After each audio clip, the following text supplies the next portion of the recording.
Inspector सुखी सुबह के 6 बजे शुक की नींद में थे कि अचानक उनके मोबाइल की रिंग बजी। आंखें मलते हुए हाथ में मोबाइल लेकर बोले, नाम सुखी है लेकिन दुनिया शुक से रहने नहीं देती। इस मोबाइल की घंटी ने जिंदगी का घंटा बजा रखा है। मोबाइल पर उन्हें एरिया के बाहरी इलाके में मर्डर की इंफॉर्मेशन मिली। कुछ ही देर में मर्डर स्पॉट पर पुलिस के बड़े अधिकारी भी पहुंच रहे थे, क्यों कि ये हाई प्रोफाइल केस था और जिन लोगों का मर्डर हुआ वे नामी व्यक्ति थे। आम व्यक्ति और नामी व्यक्ति की सुख सुविधा, उनकी स्पेशल ट्रीटमेंट में अंतर जिंदा रहते ही नहीं, मौत के बाद भी दिखता है। नामी व्यक्ति की मौत भी स्पेशल तौर तरीके से ली जाती है। बड़ी डिढ़े अधिकारियों ने सब विजिट करने के बाद इंस्पेक्टर सुखी से डिटेल इंफॉर्मेशन शाम तक चाहिए ऐसा ऑर्डर देकर चले गए। इंस्पेक्टर सुखी जितना टाइम आज तक मर्डर केस सोल्व करने में लगाया है उसका आधा समय भी लड-ढट की खोजता तो शादी हो गई होती। मेरी अपनी गर्दन हिलाते हुए मन ही मन सोच रहे थे। इंस्पेक्टर सुखी सारी डिटेल के साथ अपने सीनियर ऑफिसर के पास पहुंचे। सीनियर ऑफिसर, दोनों मर्डर की इनिशियल इन्वेस्टिगेशन रिपोर्ट क्या है?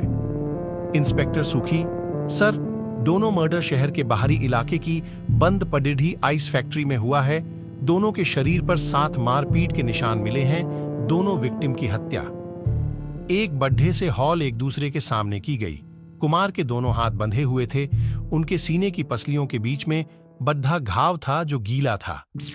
किसी धारदार बड्ढे मोटे हथियार से वार किया गया। उनका लीवर बुरी तरह डैमेज हुआ है। शर्ट पर खून के साथ काफी पानी के सूखे निशान मिले हैं। हत्या से संबंधित कोई हथियार बरामद नहीं हुआ है। तलाश जारी है। जलाल की बॉडी फंदे पर लटकी हुई मिली। हाथ पीछे से बंधे हुए थे मगर उन्हें फंदे पर जबरदस्ती खींचकर लटकाया नहीं गया। न ही फंदा एक झटके में उनकी गर्दन में कसा फंदा धीरे धीरे कसा, क्योंकि उनकी गर्दन पर रस्सी के रग DDDH के काफी निशान हैं। उनकी बॉडी जमीन से लगभग 15 से 20 इंच ऊपर लटकी थी। बॉडी के नीचे जमीन पर काफी पानी फैला था। वहां कोई स्टूल या सामान नहीं मिला जिस पर उन्हें खड्डी डिहाकर उसे खींच लिया गया हो।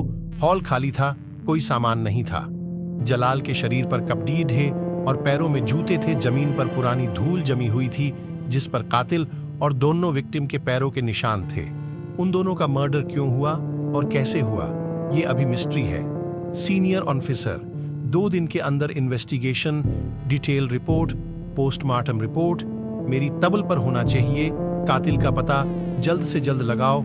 ऊपर से बहुत प्रेशर है इस हत्याकांड को सुलझाने का। मीडिया ने पुलिस महकमे की किरकिरी कर रखी है।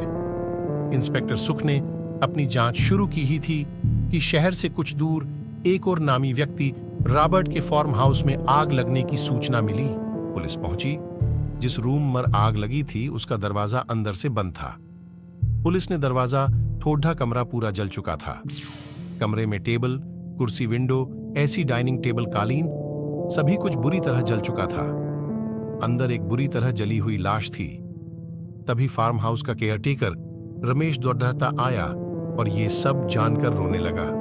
पुलिस के पूछने पर उसने बताया कि किसी ने उसे बेहोश कर झादियों में डाल दिया था और कमरे के अंदर जो लाश है वो उसके साहब मीराबर्ट की है, जो कि कल रात ही यहां फार्म हाउस में आए थे। पुलिस भी परेशान थी कि अगर मर्डर हुआ तो दरवाजा अंदर से बंद कैसे था। कातिल मर्डर करने के बाद अंदर से बाहर कैसे आया। एक दिन में 3 मर्डर की खबर से मीडिया ने टहलका मचा दिया था। इंस्पेक्टर सुख, जब जहां जैसे लंका लगनी होती है तो लग ही जाती है। लंका की लंका लगने से तो रावण भी बचा नहीं पाया था। अपनी गर्दन हिलाते हुए सोच रहा थे।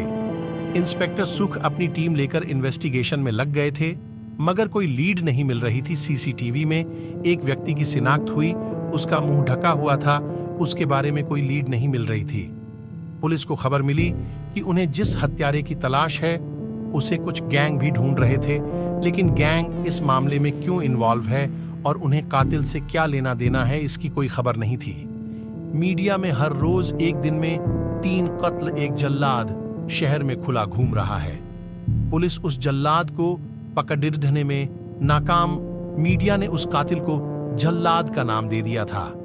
इंस्पेक्टर सुखी इन्वेस्टिगेशन में आगे नहीं बढ़ पा रहे थे। सिपाही पोस्टमार्टम रिपोर्ट लेकर आया। इंस्पेक्टर ने पोस्टमार्टम रिपोर्ट पढ़नी शुरू की। कुमार की रिपोर्ट में जो अजीब था वो ये कि विक्टिम के शरीर पर जिस हथियार से वार किया गया वो नुकीला कोण के आकार का था। घाव के आसपास का एरिया ठंडा होने की वजह से खून तुरंत जम गया। उस घाव की वजह से उसकी जान गई। जलाल के पैर किसी ठंडी सतह पर थे और रस्सी उसके गले में धीरे धीरे कसी, जिससे उसकी जान गई। इंस्पेक्टर सूखी अपने सीनियर को इंफॉर्मेशन देने जाने ही वाला था कि उसे पता चला कि केस एसीपी रवि को हैंडओवर कर दिया गया है। 4 लोगों की टीम बनाई गई है जिसमें इंस्पेक्टर सुख भी है। तभी खबर आई कि कातिल ने वीडियो रिलीज किया है, जिसकी एक कॉपी उसके पुलिस डिपार्टमेंट में भी आई है। एसीपी रवि ने अपनी पूरी टीम को वीडियो के साथ ऑफिस में बुलाया। वीडियो को चालू किया गया। मास्क से पूरे चेहरे को ढके हुए, आप सबको जल्लाद का नमस्कार। जल्लाद का काम है अपराधी को सजा देना, जो मैं दे रहा हूं। शराफत का जामा पहने सभी शरीफ नहीं होते और सभी जल्लाद बुरे नहीं होते। तभी वीडियो बदल जाता है और आगे चलता है। वीडियो में एक कमरे में 3 लोग दिखते हैं, कुमार, जलाल, रॉबर्ट, और वो कमरा रॉबर्ट का फार्म हाउस था जहां जलकर उनकी मौत हुई थी। वीडियो आगे बढ़ता है। तीनों नशे में डूबे हुए एक दूसरे से बात कर रहे थे, जिसमें छोटे बच्चों के अंगों की डील की बात चल रही थी। इससे हुई पूरे साल की बड्ढी कमाई की बात करते हुए तीनों ठहाका लगाते हुए हंस रहे थे। तभी एक आदमी कुछ बच्चों को लेकर आया और बोला, साहब पसंद कर लें। बच्चों में कुछ लड़ी DHK और लड़कियां थीं। तीनों ये बोलते हुए हंसते हैं कि आज रात का इंतजाम हो गया। आप सबको क्या लगता है? ये अब आपका फैसला है कि ये सराफत का नकाब पहनकर मानव अंगों की तस्करी करने वाले, उसके लिए छोटे बच्चों की जान लेने वाले खूनी दरिंदे हैं, या उनको उनके अंजाम तक पहुंचाने वाला कातिल है। बच्चों का यौन शोषण करने वाले वहशी कुत्तों के साथ क्या होना चाहिए?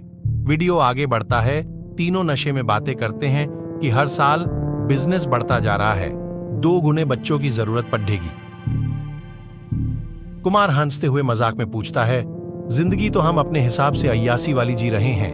अगर मौत अपनी मर्जी की चुननी हो तो वो कैसी होनी चाहिए? मैं नॉर्मल मौसम में बर्फ पर खड्डे होकर मर जाऊं। जलाल हंसते हुए बोला, कुमार तब तो बर्फ का छोटा सा टुकड़ा मुझे लगे, और मैं हंसते हुए बातों बातों में बोला, रॉबर्ट मैं तो अपने पूरे होश में अपने आप को मरते हुए देखकर फील करना चाहता हूं। बताओ कैसे करवाओगे फील? ठहका लगाते हुए बोला। वीडियो बदलता है। जल्लाद, ख्वाहिश किसी की भी हो, पूरी हो जाए तो अच्छा है। आरजू पूरी कर दी मैंने उनकी, जो नफरत के काबिल भी न थे। वीडियो आगे बढ़ता है। जलाल के गले में फंदा था और वह बर्फ की सिल्ली पर खड्डा रहा था। उसके हाथ बंधे हुए थे। वो फंदे की गांठ खोलने की कोशिश करता, लेकिन खोल नहीं पाता। कुमार कुर्सी पर बैठा था, उसके हाथ पैर बंधे हुए थे। जल्लाद बार बार उन्हें अपना जुर्म कबूल करने के लिए कहता। कुमार चिल्लाता कि कुछ नहीं बोलना, मेरे लोग आते ही होंगे, इसका काम अब तमाम। जल्लाद एक झटके में घुमा, कोन के आकार के धातु के टुकड़े से कुछ निकाला और कुमार के सीने में घुसा दिया। कोन के आकार का बर्फ का नुकीला टुकड़ा कुमार के सीने में घुस चुका था। दर्द से कुमार चिल्ला रहा था। जलाल डर के मारे गिड्ढा गिड्ढाने लगा कि मुझे छोड़ डी दो, मैं सब बताता हूं। उसने बच्चों के अंगों की तस्करी, उनके यौन शोषण और उन्हें देह व्यापार के लिए दूसरे देशों में तस्करी करने की बात कबूल की। इसमें शामिल लोगों के नाम भी बताए। उनमें कुछ पुलिस के छोटे और बड्ढे लोग भी थे। जलाल के पैरों के नीचे की बर्फ पिघलती जा रही थी, जिससे उसके गले का फंदा कसता जा रहा था। मुझे छोड़ दो, ये आवाज सुनने वाला वहां कोई नहीं था। जल्लाद शांत खड्डा था। कुमार की चीखने की आवाज धीमे हो रही थी। जलाल के चीखने की आवाज तेज हो रही थी। जलाल के पैर पिघलते बर्फ का सहारा लेने की कोशिश करते, लेकिन पिघलती बर्फ और कसते फंदे में फंदा जीत गया। जलाल फंदे पर लटक रहा था। जल्लाद शांत खड्डा था। वीडियो आगे बढ़ा। रॉबर्ट कुर्सी पर बैठा था। जो बच्चे देखने और शरीर में अच्छे होते उन्हें विदेशों में बेंच देते, जहां उनका यौन शोषण होता। पसंद आने पर ये कहीं से बच्चे उठा लेते थे। कितने लोगों ने पुलिस कंप्लेन के अलावा अपने बच्चों को अपने दम पर खोजने की कोशिश की। कुछ दिन रोकर सब ऊपर वाले की मर्जी मानकर सो गए। हमारे बच्चे इनका शिकार होते रहे और हम सोते रहे। मैंने अपने दर्द के साथ जीने से इनकार कर दिया। अपनी जिंदगी के 1 साल दिए इन तक पहुंचने के लिए। इन तक पहुंचने में 4 गोलियां लगीं। 3 बार ये मेरे बनाए ट्रैप में फंसने से बच गए। लगा मैं हार जाऊंगा, लेकिन हार नहीं मानी। मैं कौन हूं ये जानने के लिए कई गैंग मेरे पीछे लगी, लेकिन इनको इनके अंजाम तक पहुंचा दिया। इनके गैंग के बीच की लिंक तोड़ दी, लेकिन इनके बड्ढे आका अभी भी घूम रहे हैं, लेकिन वो बचेंगे नहीं। मेरा अगला शिकार जल्द ही मिलेगा आपको। तभी पुलिस को खबर मिलती है कि मी प्रीत की कार का एक्सीडेंट हो गया है। कार ब्रिज से नीचे नदी में गिर गई है। कार में 2 लोग सवार थे। कार को नदी से निकाला गया। कार में सिर्फ मी प्रीत की डेड बॉडी थी जो जली हुई थी, लेकिन वहां मौजूद लोगों ने बताया कि कार गिरने से पहले मी प्रीत सही सलामत थे। तो पानी के अंदर प्रीत की बॉडी कैसे जल गई, ये आज तक कोई जान नहीं पाया।